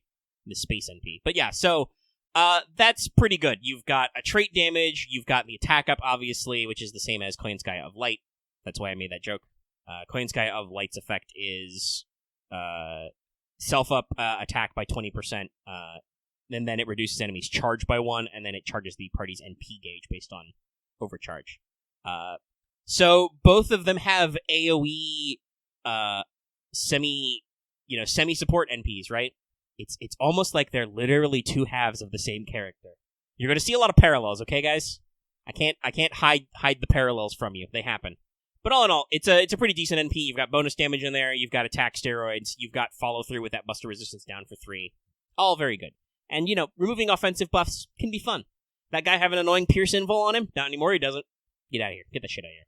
So, first skill gives the party 20-30% buster up for 3 turns, and a 20-30% battery, so this is, AoE battery effects. And it reduces Hominid Servant star absorption by 100%. So, if you are a Hominid Servant, not humanoid, hominid, you no get stars. Koyanskaya say no star. No star for you. It's only for 1 turn, but this can do some pretty interesting star tricks here. So, second skill gives a targeted ally, +2 overcharge 1 time 3 turns. Kind of her version of Koyanskaya as a light 2-turn skill cooldown, Also gives that ally an on-hit buff for 3 turns where every time they use a Buster card to hit somebody, they generate 5 stars flat. So that's pretty neat. Keeping in mind that, Buster is the second best at star generation. So, just get your star gen up. And then we have a fun one.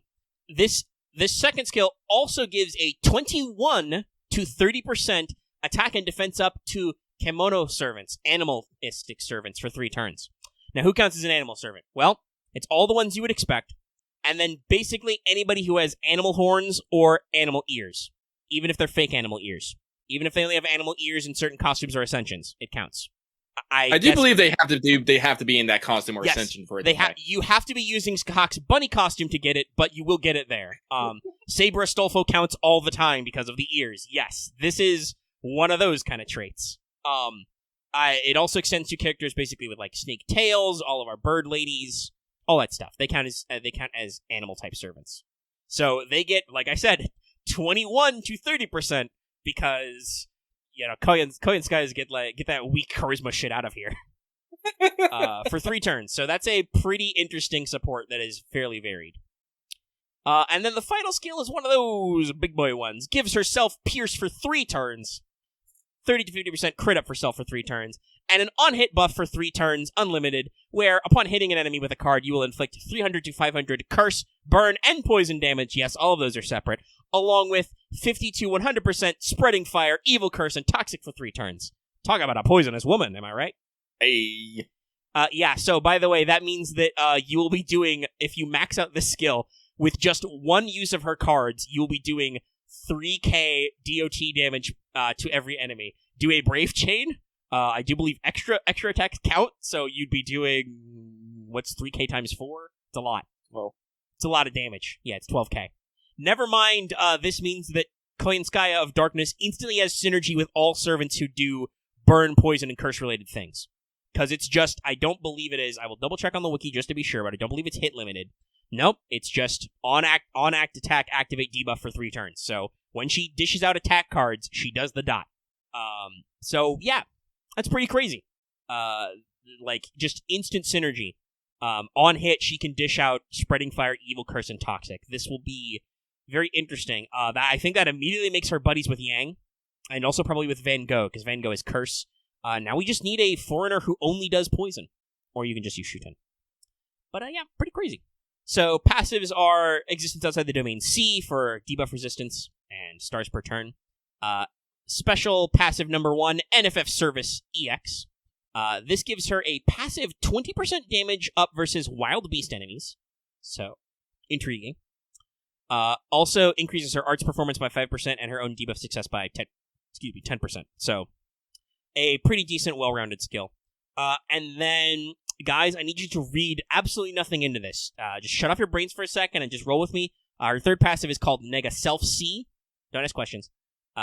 This has a 20% chance to inflict buff block for 1 time 3 turns to wild beast enemies when attacking. What? Fucking what? So she just has a passive on hit? Yes. It's like how Gramps can always inflict instant death passively. Just if she's attacking a wild beast enemy, she has a 20% chance to just give you buff block every time she hits. 1 in 5. You ready to roll those dice, kids? So, on the one hand, while that's not very reliable, considering the way her third skill works, there will absolutely be Brave Chain turns. And you will probably be using her to beat up some bosses who may be Wild Beast or Earth types. I think actually probably a decent number of Wild Beast enemies are Earth type, because Earth is folklore. So yeah. Also, by the way, guess who's a Wild Beast? Koyanskaya herself. I have to double check if it's both versions. Oh no, it's just Darkness, okay. So trust nobody, not even yourself. But, well, I think it makes sense as they've explained it, because Koyanskaya of Light is more about gun. Yes, Koyanskaya of Light is the goddess of gun who hates humans but will help you. And Koyanskaya of Dark is the queen of the animals who loves humans, but because you're animals, loves you as a cherished pet, as she said. I think her bond fine, she literally tries to give you a collar, calls it a ring. No, that's a birthday. Fine. It's great. Danger Zone. Danger Will Robinson. I'm into it. But yeah, so the kit's pretty interesting here. As you can see, Koyan of Space has an interesting kit. I would say it focuses more on the raw offense, the damage output, than her light counterpart. Like, Koyanskaya of Light does have buster buffs and stuff, but she's a lot more about that buster Lupin, you know? The 50% targetable battery, the NP gain on hit. Her traits are also completely different, like, Koyanskaya of Light's special trait damage is on human enemies and man attribute enemies, whereas, like I said, Koyanskaya of Darkness is about wild beasts and earth attributes. So, they're 2 halves of the same person going in different directions. I wouldn't go so far to say as it's quite like... It's not quite like Kama Kiara level of opposites, because they're still the same Koyanskaya. It's just different bits and bobs of Koyanskaya decide to do different things. But they do complement each other.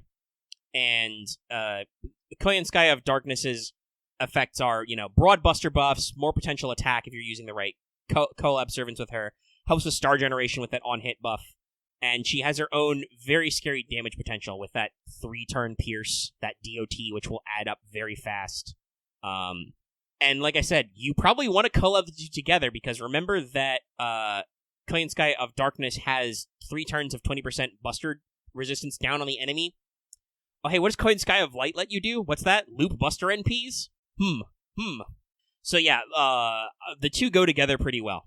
Also, both of them have anti-world NPs that are both C rank and are both called Drive.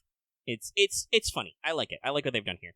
I've heard some people complain that the whole thing has made Koyanskaya really confusing, and I'm like, yeah, probably, but I'm also sure it will be, when there's a giant blob of text lore dump, I'm sure it'll all make sense.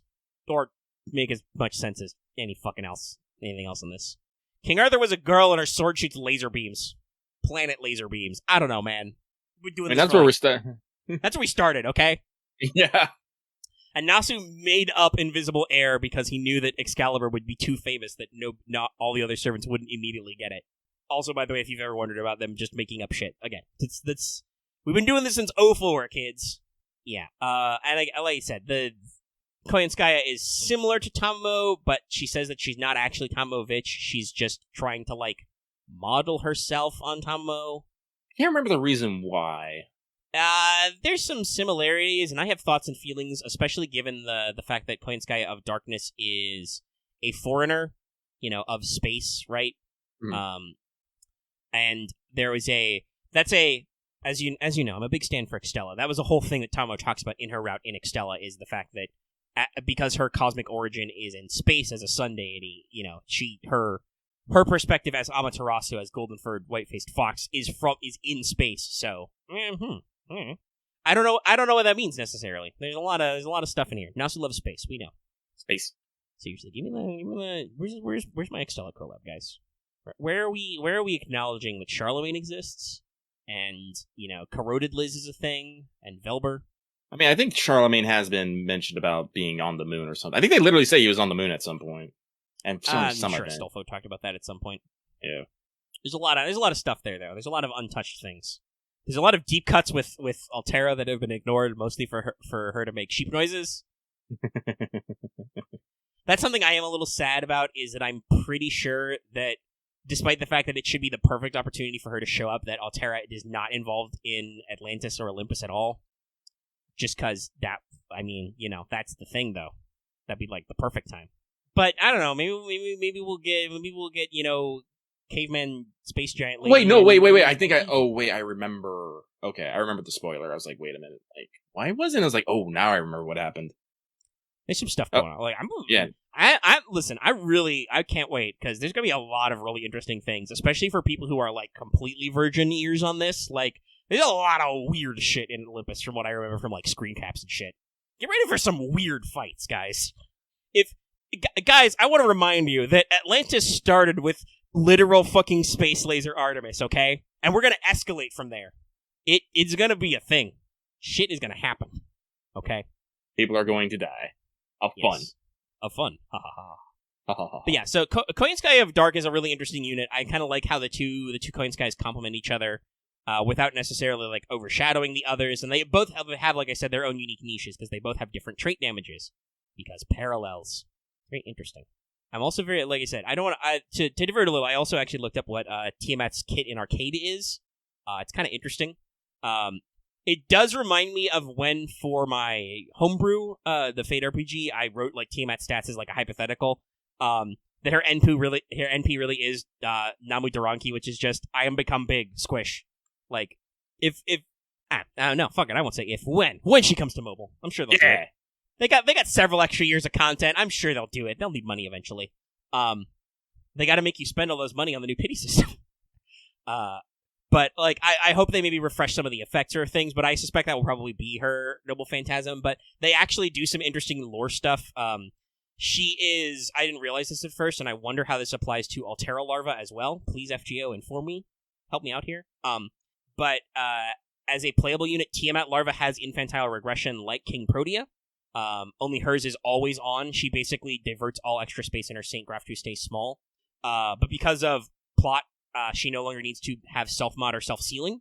So she gets to have a little more mobility and freedom interaction and generate a lot more extra energy. But it looks like her kit, again, I don't know if that would be the exact same kit if they ported her over, because units who have, DaVinci went through a kit overhaul, and some of the effects don't translate. Mm. But a lot of her kit seems to be a team support, like Staller debuff and team support kit. Like she has, instead of Sea of Life, it's like Sea of Blue Stars, which like heals allies and stuff, gives them NP gain. Kind of interesting to think about how all these things parallel out. Because much like Black Grail, speaking of characters who totally could be playable but are not yet for some ungodly reason, as she appeared, Tiamat actually had like a full like kit. They actually described all her skills and stuff. It's just that some of them are either so busted that they probably wouldn't work in playable or wouldn't translate at all. Like her actual like Sea of Life and its ability to give servants like 50 different overpowered skills. You know, the reason why Darkened Ushi was such a pain in the ass. There were a lot of like, you know, boring stuff. She had like monstrous strength super high and like self-mod EX and stuff, and it's like, okay, that's cool, but we'll see if they do something interesting with those kits. It's a mystery. Speaking about mysteries, did you get my segue, guys? I did a segue there. I'm talking about Case Files Special. Hey, you watched it. It came out. Yeah, I watched it earlier today, actually. So, Case Files Special episode, it's about 50 minutes long. It was shown on the New Year's live stream in JP. Actually, I wouldn't be shocked if I know it's on Crunchyroll and Funimation, but I would not be shocked if it also was shown as well, like on a stream or something we do. I don't know. We'll see. But yeah, it happened. It's pretty interesting. It definitely plays to Case Files' strengths of, you know, the old magical mystery plot. I think it reminds me a lot of the episode 0 they showed a couple years ago now, I think. There's a lot of setup. There's a lot of slow build. I think it actually, it took me a while to get into it. It starts fairly slow. It is vaguely holiday themed. An advent calendar is featured in it. Yep. Talking about a Christmas party. Yeah. And I like a lot of the concepts, like the whole, like, Waver literally gets invited to his high school reunion around Christmas, you know? Like, it's a whole thing. If you were hoping for, like, action-packed, nah, fam. That's not what we're here for Case Files for. No. Though Case Files does have some pretty slick action scenes. No, this is way more heavily leaning into the mystery stuff, which I like. There's a lot of breaking down of the system. A lot of old school Fate fans will probably find it pretty interesting because a lot of time is spent talking about projection magic, which is something we know a lot about and also don't, because Shiro is a moron. He is a what's that one Russian Badger gif Loth likes to post? I'm just a dumbass, complete idiot. It's a great part of the mocap video. We got a lot of those. But like, so that's kind of cool. Great original character. Love Kame. Chef's kiss. So good. No, it's great. Great design. Great acting. Shout out to that nerd. It's. Oh, thank you, Robin. You've got it. I'm pretty fucking dumb. There's some, to go into spoiler talk a little bit. If you haven't watched it, pause the episode, go watch it. It's online now. Get in there. But like the conclusion is kind of interesting. There's a lot of talk about like reliving the past and all that. That's a thing that I think is very thematic to Case Files and to Waver's character arc specifically, right? Camus has a very big, like, be careful who you bully in high school vibes, you know? Yeah. You see this person? You know, you remember this person from high school? Here's what they look like now. Oh my god, she's hot. Like, I love how Waver has in the flashback world has a fucking revelation where he's like, oh my god, fuck. It was a crush thing. Shit. I've always been awful with women. God damn it, I'm a fucking moron. While Tiny Renez is there because she also gets blasted back to the past. Shout out to Renez, like a 16-year-old girl just downing wine at a party, like no one's fucking business. Yes, I love that background animation where Waver's like talking to a guy about a thing and she's just in the back. Tremau brings her like a whole plate and she's just like, bam, bam. I mean, there's no drinking age in England, so it fits. It's just hilarious. I do love the setup for that too. Like Waver decides to go to the reunion while he's being not de-aged. He has been projected to appear differently. He even talks about how his clothes became historical. But like Renez shows up basically as his +1, for kicks. for shits and giggles. She liked that. Touko is in it. She's also great, even though she's only in it for, I think, like 10% of the time. Not even that, but honestly, Touko just has a presence, and I loved it so much. Oh, yeah, no. Like, I feel like, I'm wondering perhaps if, well, not only do I wonder if this is a build-up to future, like, Case File seasons, because they allude to the previous adventure Waver had where he met Touko before, right? Like, they're not newly like, introduced. technically, like I like this, by the way. Like, Waver hears that Touko is in town, and he's like, what the fuck? Why did you think this was important to me? And it's like, don't worry about it. It's like, okay, fine. I got other shit to worry about. And then when she shows up, he's like, oh my god, fuck, it's Aozaki Touko, shit. If I remember correctly, in the relationship chart, they're known as allies, but Waver knows trouble. And yes, Waver knows trouble when he sees it. Like, Touko helped him out in that little adventure, but I'm sure we all know what... I mean, you see it in this episode, what this special, what Toko's help is like. And also, it's the same thing like with Adashino. Adashino, also fucking trouble, but, Waver will go to her for help. Yeah, he's like, hey, I need some help from policies. Cool, let's ride the London Eye. I just want to see you as... She's like, you're very cute like this. You should stay like this. And Waver is like, Adashino, please. Don't do this to me right now. I'm like 19, okay? No, I can wax on about this Touko. Like, Toko's entrance, like, just from the side. Oh, yeah, no. The glass. The animation in this special is very high, but I feel like they...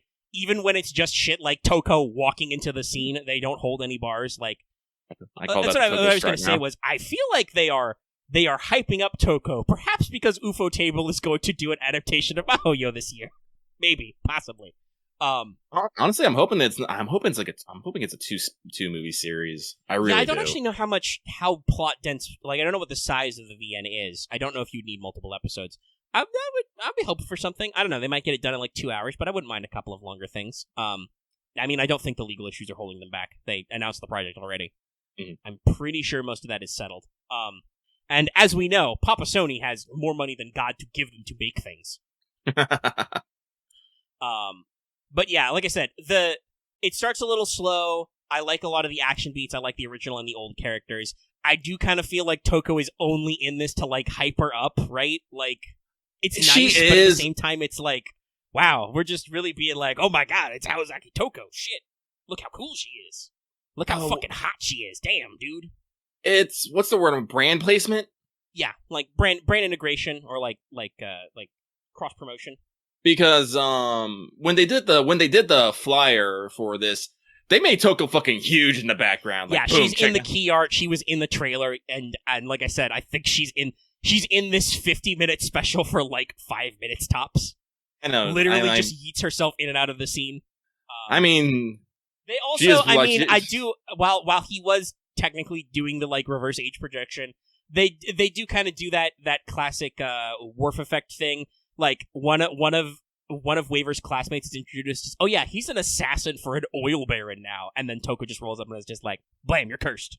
Get the fuck out of my way." Ever fall to the ground again? Me wagging, but like, yeah, Touko walks into like only in 5 minutes, but she commanded those 5 minutes. Yeah, no, they're good 5 minutes. It's like I said, it's a good mystery. We won't unpack all of it, but like, I like it. It's got a lot of the classic revelations. Waver has to go to a party. He talks to the accused. He goes through the whole thing. There's the emotional beats you expect out of Case Files as well. Mm-hmm. I don't know if everybody caught this, but I certainly caught that when Waver's making that MMO character. He is deliberately trying to make a Skandar, and he's completely engrossed in like how muscly he should be. I'm not gonna listen because Waver certainly has interesting relationships with women, but you could interpret the scene where he talks about his big buff king and why he can't return this hot girl's feelings.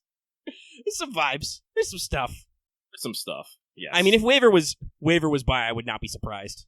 That would be very in theme with Alexander the Great. I mean, if he was just straight up gay, I wouldn't be surprised either. Like I said, I think he has some interesting... He does have some... he has that response to Adashino as well when she's up in his grill. So, I don't know. But, like I said, there's some vibes. Some scenes hit interestingly enough. Not that I would say that... that also, like I said, the present Camus is not necessarily, like, flying the heteronormative straight and narrow. She looks good in a suit. He uses boku. Yeah. So, like, there's vibes. We're vibing. But yeah, it's it's an interesting episode. Like I said, it's beautifully animated. They put a lot of work into those 50 minutes. It's not like shovelware or anything. There's a lot of like super detailed shots of all the characters' faces.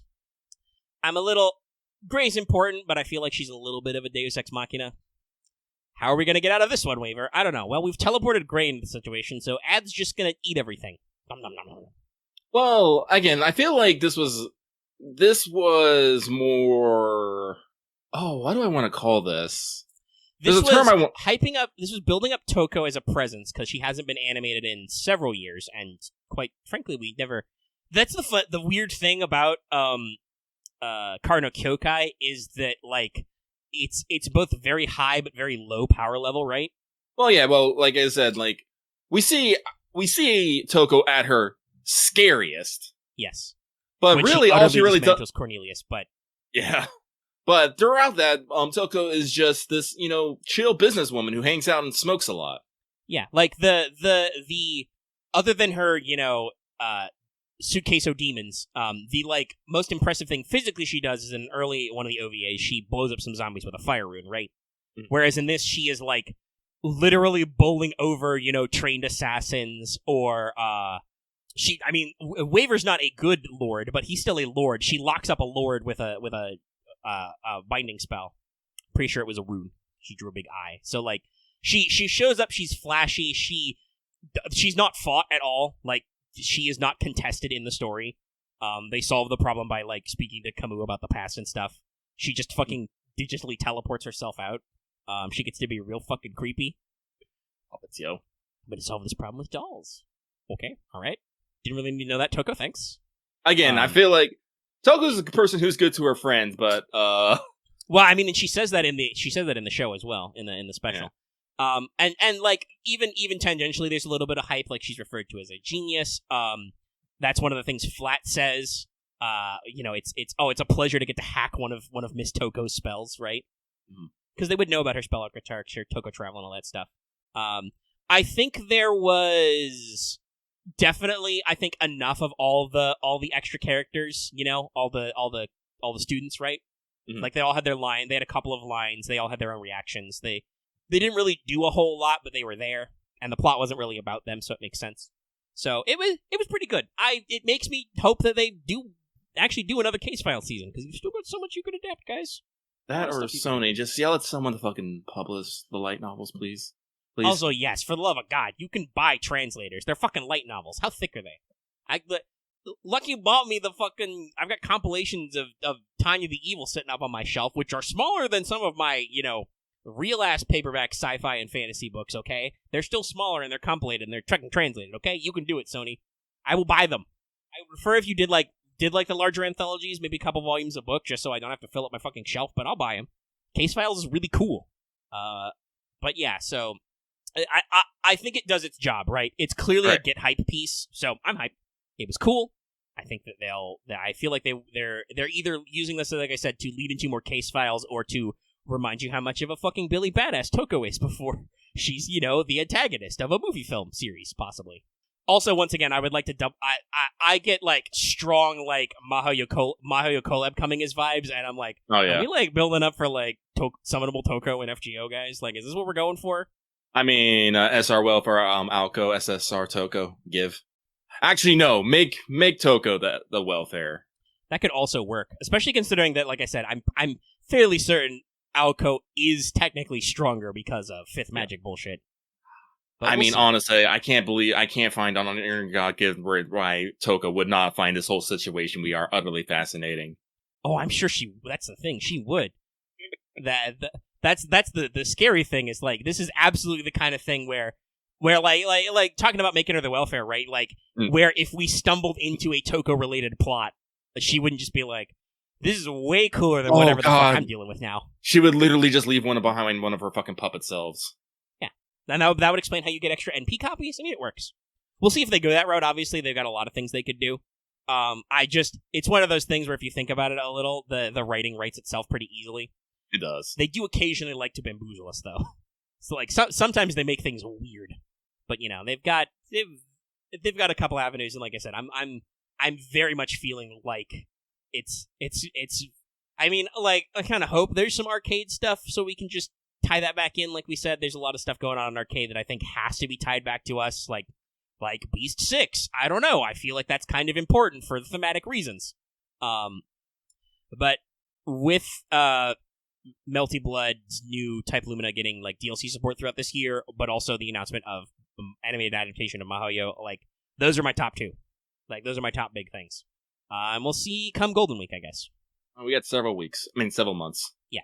And who the fuck knows what they'll announce ahead of time? I don't even know anymore. Like, talking about future shit with FGO, at least on the JP end, is like playing 4D chess, because as we've seen from the fact that they can do these collages, which literally have servants from throughout the entire year, they're pre-planning a lot, okay?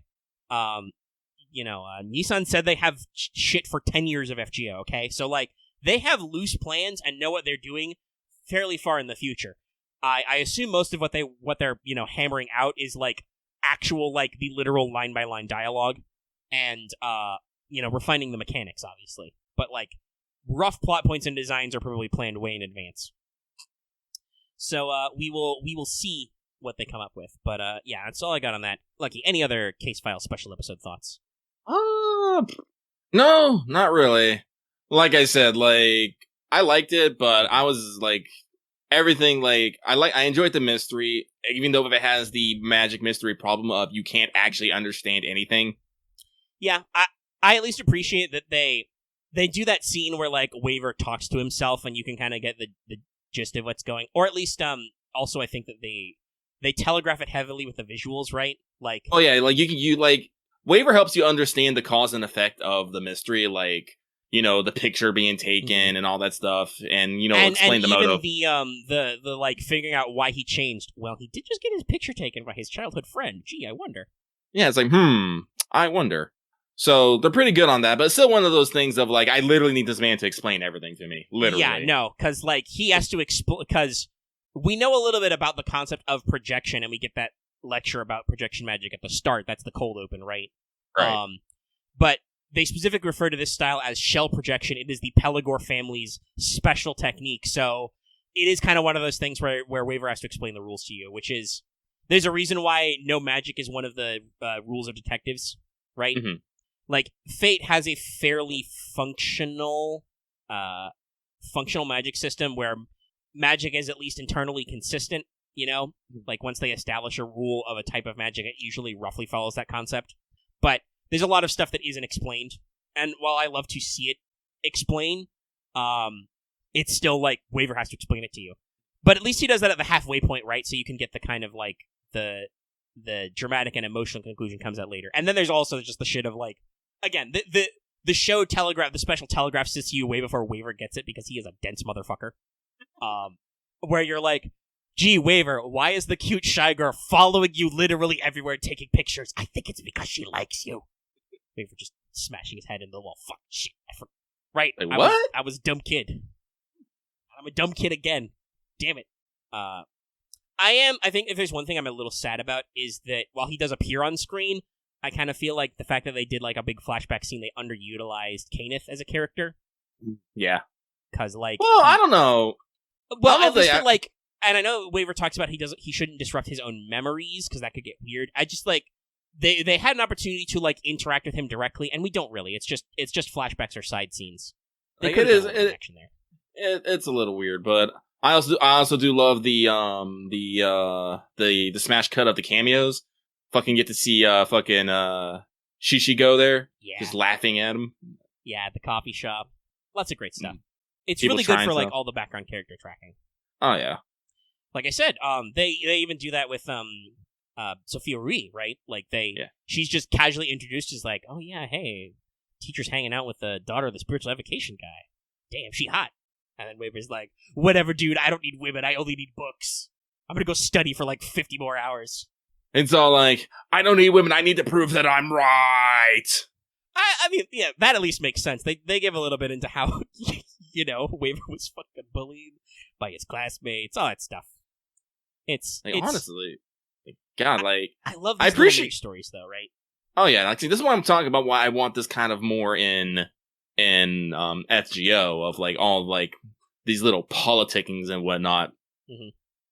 And like this is one of those like great great hypothetical question starters of like, oh yeah, waiver, you kind of see it in case files, but you don't think about it that way until this pitches it to you like, oh yeah, Waver's having a class reunion. Yeah, he literally had the same classmates for classes for like long periods of time, and there are like 20 of those fuckers or more, most of whom aren't named. So like, there is so much shit you can do with side stories, or if you want to write like fan fiction or your own like fan content.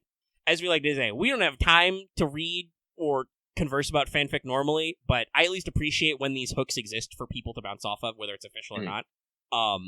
So like that's just a neat little bit of world building. And I would love to see more of that. That's why I want more case files. I'm glad that they've got a sequel to light novel. Just I need you to fucking I need it. It needs it to me. Okay, I'll pay you money. Give it to me. But all right, I think we've extended the show past the 2-hour mark, and we're not quite done yet. We got a couple of roundup things, but I think, like you said, that's about it on Case Files. It was goo. If you haven't watched it, go watch it. How dare you? Watch it for Touko. She's in multiple scenes, so you have to watch the whole thing to make sure you've got every single frame of her. And stride. Yeah, powerful stride. I love that. Like talking about how the framing of Touko is here. That's such a the villain reveal frame. Like she struts out of the shadows, and you're like, you just see the glass, and everyone's just all like, shit. Yeah, Waver's like, you're Aozaki Touko, and that at that moment, and she just has that grin on her face. It's all like, I'm here to cause a ruckus. Yes, I aim to misbehave. It's great. So I want to bring up some of our usual, new show, new year, new us. I think we've talked at length about how 21 was. Pretty decent year. We'll talk about other things we're working on and other various things we got going on What's Up, of course. But it is a new month and new year. It's time to bring up some topicos. I mentioned before, I believe, that Wanted Yanguife did pretty good. Not like bust out. Like I said, I don't know if the algorithm will allow us to have bust out hits on Wanteds that are so much shorter than our normal content. But I hope so. But it did decent, and like I said, it's still. I think the thumbnail change is actually reaching to more people who are not subbed, but got good views and got good feedback. Glad y'all enjoyed it. I believe the next Wanted is Sei Shonagon, because there's not a new servant for Amazon S, I don't think. Let me see. CEO Crisis, Summon Campaign. Yeah, it's a Cleopatra. It's basically a Halloween rerun. I mean, they all that was that event. Yeah, so. Sorry, Cleo, I'm fucking broke. A bird, a fox, and a fire vampire stole all my fucking money. But yeah, so that'll be our next Wanted. Like I said, pregame for Amazon as CEO will be next week. What I can tell you at a high level is it's a Setsubun style event, so you will have access to limited time servants. You gotta let your servants recharge because they're gonna get overworked. So that'll be fun. There will be plot, of course, for it and stuff. So we'll see how that all shakes out. I don't, like I said, my personal prediction, there will be no big gap between Burb and CEO. We do have an interlude campaign coming up, but I suspect that will be probably our break between CEO and Valentine's, because that's probably coming up pretty fast. We may get some other filler stuff in there. I believe we're on the hook for some the next Camelot DVD releases will be announced eventually. There may be other celebrations. I don't know if we're doing anything explicitly for the Case Files special. Like JP hasn't done anything special, I think, but we'll see. We'll continue to give you guys updates. They're doing another 2:30 a.m. stream for the stream, though that will technically be, I think, Sunday morning. It's 29 hours, or 20-something-ish hours from now. I checked earlier, so we would have to have delayed the show a couple of days, I believe, to cover it, because it won't even be 24 hours from now when we're recording What's Up at this time. It won't even have happened yet, but we'll have that news to look forward to. I suspect we'll get collab stuff and maybe some other news. Who knows? Some subtle hints, some stuff. It'd be a good time. I'll hang out and be super tired in VC and yell at people. I probably will not be there. Yeah, we'll see. You got Final Fantasy to play, though. And other stuff. And 40,000 gacha games to juggle. But the only other big, business stuff to talk about is Fan Servant Friday. New month, new year, new us. As explained before, Teach Me Omega Sensei is on pause again, just to gather our topics. Obviously, if you have your suggestions, hit me up with them. We can see what kind of shit we can stitch together. If you're looking for, lines on maybe specific recurring universe characters or other things like that, I suspect, like I said, once Olympus comes out, there will be some lore questions about how that Lost build as a whole works. We can probably work into a topic, stuff like that. But keep it open if you have any suggestions of lore-related topics for us to cover. But Fanservice Friday is out. The poll is up. I suspect some patrons haven't noticed because like only 9 people have voted. Luckily, you have over a week left to vote, so y'all can jump on that now.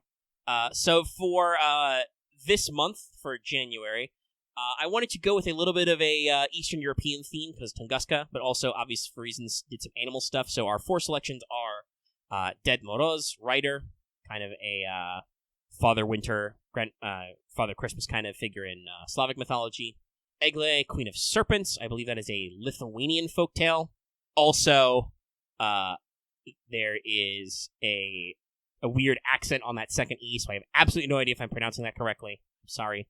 Our current major big boy winner with 78% of the vote, Lindworm Rider, that is the legend of Prince Lindworm, if you're familiar. I believe that is Danish in origin.